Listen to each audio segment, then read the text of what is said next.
The Big Ten Network's coverage of the 2014 Final Four continues from Dallas. Dave Revsine, Jackson, Steve Bardo, joined by the coach of the Iowa Hawkeyes, Fran McCaffery, kind enough to spend a few minutes with us. Coach, obviously the Final Four for coaches is about so much more than the games. It's the coaches' convention. It's everyone walking around and kind of connecting at the end of the year. What's it like for you to come back this year after the season that you guys had? You know, it's one of those things, Dave, where you're always thrilled to have been a participant in this tournament. That's the goal when everybody starts. You know, now it's in September more so than October. You want to get in. You want to have a chance. It also, for us this year in particular, you think how close we came. And I think that's the message for our players. Losing overtime. You know, Tennessee goes to the Sweet 16, and then they're in a two-point game with Michigan. And Michigan's in a last shot. You know, and that's what the tournament is. And if you played it over again, 4 different teams would be here. So, you know, by virtue of us getting in and kind of seeing how everything unfolded, it gives us great encouragement to know that we're right there. Coach, with the parity of college basketball today, again, you talked about your team right there. Dayton, you talk about Dayton and what they were able to accomplish, Tennessee. Did that give you a little bit more credence, a little bit more confidence in regards to where this team could have been as far as and where it's going for next year? Well, there's no question. I mean, you look at, you know, obviously we played 2 unbelievable games with Wisconsin. And I have been so impressed with that team and think they can win the whole thing. But same thing, Michigan State's right there. We beat Michigan, you know, by 20. We lose to Michigan State by 2 in overtime. They're in the Elite 8.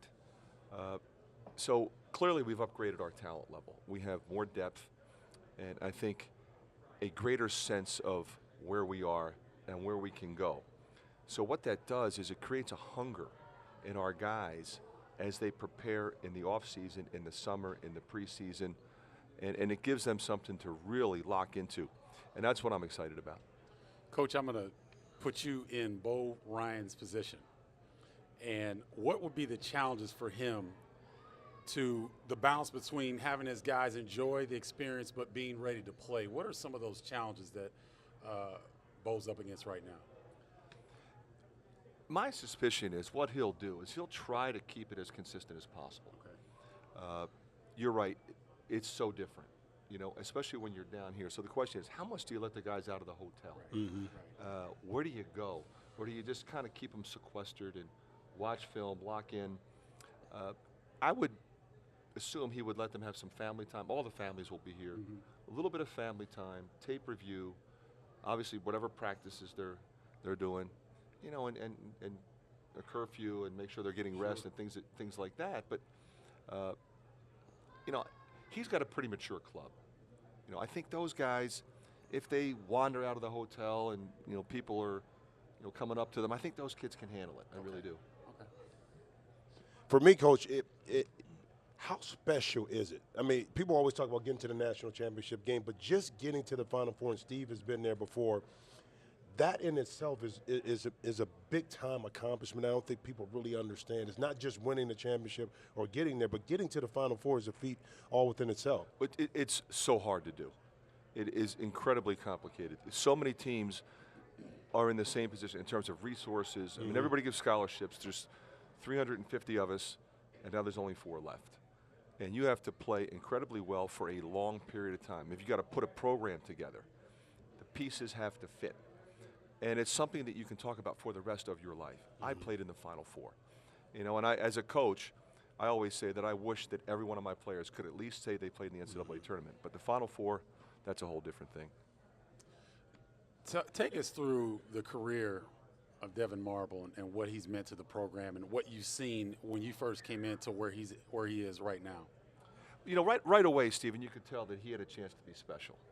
And he was a skinny freshman, and you know, we were playing him in different positions. We didn't have a lot of talent that year. We had, you know, 6 or 7 guys we could play and compete with. But he had a sense of, you know, what our team needed at any given time. He had a toughness that it's absolutely necessary in this league.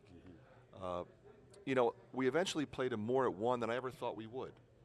And it's like whatever we asked him to do, he willingly accepted that responsibility. You need me to play the 1, I'll play the 2, 3. Never, well, Coach, I'm a 2. I need to score. It was never that. It was what's best for this team. Right. And then he would put the time in the offseason. He would lift, he would get in the gym and get shots up, and he would work on his game.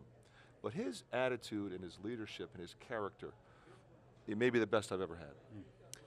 Coach, as you look at the matchup with Wisconsin and Kentucky, and you have the youth of Kentucky and a far more experienced Wisconsin team, how big a factor do you think that is? And as a coach, and knowing Bo Ryan like you do, how much can he, in terms of game planning, try to take advantage of that? Well, the thing about Bo, he's not going to change much. They're going to do what they do. Right. The thing that I think a lot of people don't realize is Wisconsin is way more athletic than they're ever given credit for. They have terrific athletes. I think Trey helps that a lot because he can break his man down pretty much any time he wants. I wonder where he got that athleticism. Yeah, It's hard. from his mother, I'm sure. but he has a great sense of when to go and when not to go. Right. That changes a lot of things. Kaminsky is a terrific athlete at 7 feet. Decker is as well. They basically play 3 guards and a small forward and a 7-footer. But that team will rebound the ball against Kentucky. They're quick to the ball when it comes off the glass. They'll shoot threes. They'll get those long rebounds. They'll run down every loose ball. They will not mistake their way into a loss. You're going to have to beat this team. They're not going to turn it over. They're not going to take bad shots.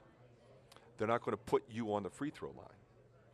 So what Kentucky's going to have to do is really take advantage of the size and athleticism they have and consistently contest and try to get them shoot a lower percentage than they typically do. Finally, Coach, I know you and your family are going through a challenging time with Patrick. What did it mean to you, the outpouring of support? It really was quite remarkable to watch. I think we all would expect something. We never expected the incredible outpouring of love and support that we got. I think about just within the conference. I mean, everybody's reached out to me. Tom Izzo has been up. His strength coach went through the same thing Patrick went through. Tom Crean sent a Dwayne Wade autographed jersey. He was on the phone with me probably 10 times. That's just within the league. We got gifts from the Mata family. But what happened with Chris Paul the other night was for me to watch Chris interact with my son and put a smile on his face like that, there's no better feeling in the world because of what he's going through. His team would be playing right now, Patrick, and they can't play. So that's why he's here with me now, and we're trying to make sure he has as much fun as possible. We've got surgery again on April 17th. So, we'll pray that goes well and the treatment continues to go well. But Margaret and I just have been incredibly overwhelmed and incredibly thankful. Well, add us to the list of people who are thinking about you guys all the time. I know that, and I appreciate that. We always very much appreciate your time and appreciate you spending a few minutes with us. It's great to be with you guys always. All right, thanks, Coach.